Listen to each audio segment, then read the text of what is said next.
நேற்று 10th result இல்லை, ஆக்சுவலாக எங்கள் வீட்லேயே ஒரு ஆளுக்கு ரிசல்ட் வரும். அதனால் காலையிலேருந்து கொஞ்சம் பரபரப்பாக நான் யோசிச்சிட்டே இருந்தேன் என்ன மார்க் வரும் அப்படின்னு சொல்லிட்டு. கொஞ்சம் லேட்டாக தான் குளிச்சேன், அதனால் தலைக்காய வைக்கிறதுக்கு ட்ரையர் யூஸ் பண்ணிகிட்டு இருந்தேன். 2 பேரும் நான் பண்ணுறேன் நீ பண்ணுறேன்னு வம்பு பண்ணிகிட்டு இருந்தாங்க. ஒரு சின்ன வேலை இருந்துச்சு, அதை முடிச்சுட்டு போகலாம், கோயிலுக்கு போகலான்னு தான் பிளானு.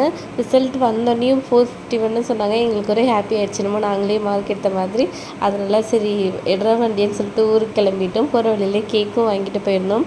என்னமோ தெரியல, திடீர்னு பூ வைக்கலான்னு சொல்லியது பூவே திடீர்னு வெறுத்து போயிருந்தேன். அந்த மாதிரி ஏதாவது ஒரு மூட் ஸ்விங் ஆகிட்டே இருந்துச்சு. போனோன்னே சூப்பராக கேக் கட் பண்ணிவிட்டு அங்கேயே கொஞ்ச நேரம் இருந்தோம். மாமா சாப்பிடாம வந்திருந்தார், அவர் சாப்பிட்டாரு. நாங்கள்லாம் டீ குடிச்சிட்டு அப்படியே இருந்தோம். அப்படியே குல்ஃபி வந்துச்சு, நாங்கள் சாப்பிட்டு எங்கள் வீட்டுக்கு போயிட்டோம். அங்கே ஒரு சின்ன வேலை இருக்குதுன்னு கொஞ்சம் வெயிட் செக் பண்ணிகிட்டு இருந்தேன். 69 இருந்துச்சு, 70 இருக்குது, 69 இருக்குது, இப்படி தான் மாற்றி மாற்றி இருக்குது. வெயிட்லெஸ் 6 பெட்ரோன்னு நினச்சேன். என்ன நினைக்கிறேன்னே தெரில.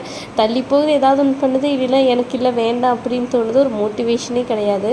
அப்புறம் ஈவினிங் போல் வீட்டுக்கு வந்துட்டோமா, சாமி கும்பிட்டு இங்கே பக்கத்தில் பிள்ளையார் கோயில் கன்ஸ்ட்ரக்ஷனில் இருக்குது. ஸோ அதற்கான கும்பாபிஷேகத்துக்கு வள்ளி கும்மி ப்ராக்டிஸ் பண்ணிகிட்டு இருந்தாங்க.